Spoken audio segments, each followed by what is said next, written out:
નમસ્કાર, આપ જોઈ રહ્યા છો સ્પાર્ક ટુડે ન્યૂઝ। વડોદરા શહેરની અંદર પૂર્વ વિસ્તારમાં વિઘ્નહર્તા ગણપતિ બાપાના જન્મ મહોત્સવ નિમિત્તે સુંદર શોભાયાત્રાનું આયોજન કરવામાં આવ્યું હતું। વડોદરા શહેરની અંદર પૂર્વ વિસ્તારમાં વિઘ્નહર્તા ગણપતિ બાપાના જન્મોત્સવ નિમિત્તે મહેશ કોમ્પ્લેક્સ ખાતે આવેલ એકદંત જનસેવા ટ્રસ્ટ દ્વારા આજ રોજ ગણપતિ બાપાને પાલખીમાં બેસાડીને ડીજેના તાલ સાથે સુંદર શોભાયાત્રાનું આયોજન કરવામાં આવ્યું।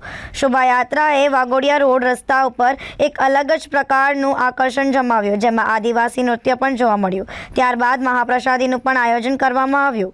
એકદંત જનસેવા ટ્રસ્ટ પ્રમુખ કેયુરભાઈ ભટ્ટ શાસ્ત્રીજી દ્વારા આજ રોજ આજના આ સફળ કાર્યક્રમ અંગે ખૂબ જ ઉત્સાહપૂર્વક પ્રભુને પ્રાર્થના કરતા જણાવ્યું કે તમામ નગરજનોની રક્ષા ભગવાન ગણપતિ બાપા કરે અને સર્વનું સ્વાસ્થ્ય નિરોગી રહે। સ્પાર્ક ટુડે ન્યૂઝથી નરેશ પરમાર।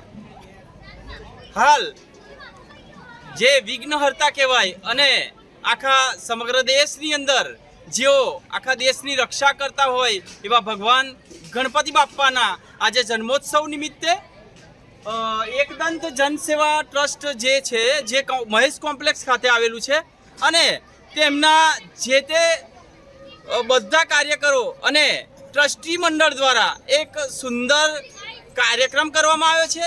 એ કાર્યક્રમની અંદર ગણેશ ભગવાનની પાલખીની અંદર શોભાયાત્રા કાઢવામાં આવી। ખૂબ જ સુંદર આવતા શોભાયાત્રાની અંદર આપણને એક અલગ જ પ્રકારના નૃત્ય એટલે કે આદિવાસી નૃત્યનું પણ અહીંયા આગળ પ્રદર્શન જોવા મળ્યું। આજે આ એકદંત જનસેવા ટ્રસ્ટ છે જેના દ્વારા સુંદર કાર્યક્રમ કરવામાં આવ્યો અને એક સુંદર મહાપ્રસાદીનું પણ આયોજન કરવામાં આવ્યું છે અને ખાસ કરીને આપણે અભિનંદન આપીશું એ એકદંત જનસેવા ટ્રસ્ટના તમામ જે કાર્યકર્તાઓ છે તેમને અને સીધી વાત કરીશું કે આપણા આ જનસેવા ટ્રસ્ટના અધ્યક્ષ છે એવા કેયુરભાઈ ભટ્ટ જે શાસ્ત્રીજી છે તેમની સાથે સીધી વાત કરીશું। શું સાહેબ, શું પ્રભુ આજનો શું કાર્યક્રમ છે? આજના કાર્યક્રમમાં એમ છે કે આજે મહાસુદ ચોથ ભગવાન ગણેશજી વિઘ્નહર્તા અને વિઘ્નકર્તા છે એવા એકદંત ગણેશજીનો અમે જન્મોત્સવ મનાવ્યો છે, જેમાં 1000 લાડુનો હવન કરવામાં આવ્યો। ત્યારબાદ સરસ મજાની યાત્રાની અંદર ખૂબ જ હર્ષોલ્લાસ થશે। દરેક ભક્તોએ ઝઝૂમીને સરસ મજાની યાત્રા કાઢવામાં આવી। એમાં આદિવાસી નૃત્ય સાથે અને વાજિંત્રોના તાલ સાથે અમે ખૂબ આનંદ માણ્યો। ત્યારબાદ સરસ મજાની ભગવાનની મહાઆરતી કરવામાં આવી, નૈવેદ્ય ધરવામાં આવ્યો અને ભગવાનની ભોજન પ્રસાદીનું વિતરણ અહીંયા સરસ મોટા પાયે ચાલી રહ્યું છે અને ભક્તો સરસ મજાનું ભોજન લઈ રહ્યા છે। આપ આજના સુંદર દિવસે ભક્તોને શું કહેવા માંગશો? ભક્તોને એક જ કહેવા માંગીશ કે ખરેખરમાં ભગવાનનો જે જન્મોત્સવ, જે એકચ્યુઅલ જન્મોત્સવ મહાસુદ ચોથ આવી રહ્યો છે એની અવેરનેસ દરેકની અંદર વધતી જાય। ભગવાનનો જે જન્મોત્સવ આપણે બહુ જુદી રીતે મનાવીએ છીએ, જુદા દિવસે મનાવીએ છીએ, જેની ભ્રમણા આપણા મગજની અંદર છે, જે ભાદરવા ચોથની અંદર આપણે મનાવતા હોઈએ છીએ। ખરેખરમાં ભગવાનનો જન્મોત્સવ મહાસુદ ચોથના દિવસે છે।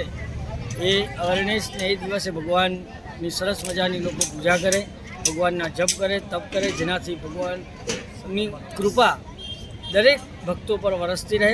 વિઘ્નહર્તા અને વિઘ્નકર્તા છે એ ગણેશજી દરેક જે ઉત્તર પ્રગતિ કરાવે છે।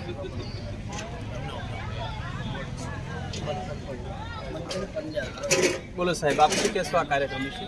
પૂર્વ વિસ્તારની અંદર બહુ જબરજસ્ત આજનો આજે દિવસ છે। જનસેવા ચેરિટેબલ એકદંત જનસેવા ટ્રસ્ટ દ્વારા જે આજે આ પૂર્વ વિસ્તારની અંદર આજે કાર્ય કર્યું એવા કર્મસ્થ બ્રાહ્મણ કેયુરભાઈ શાસ્ત્રીજી અને એમની ટીમને હું ખૂબ અભિનંદન આપું છું કે જબરજસ્ત રીતે સવારના 7 વાગ્યાથી લઈને જે સાંજના 7 વાગ્યા સુધી જ્યાં ગણપતિ દાદાનું જે કાર્ય કર્યું, મારી એક જ દાદાને માંગણી અને વિનંતી છે કે કેયુરભાઈ દ્વારા આવા કાર્યો, લોકસેવાના કાર્યો થતા જ રહે। પૂર્વ વિસ્તારના તમામ પ્રશ્નોનું સમાધાન પણ આવે અને સાથે સાથે દરેક પૂર્વ વિસ્તારના નાગરિકોની ઉપર ગણપતિ દાદાની કૃપા અખંડ રહે એવી મારી શુભેચ્છા છે। તો આ હતા એકદંત જનસેવા ટ્રસ્ટના તમામ કાર્યકરો.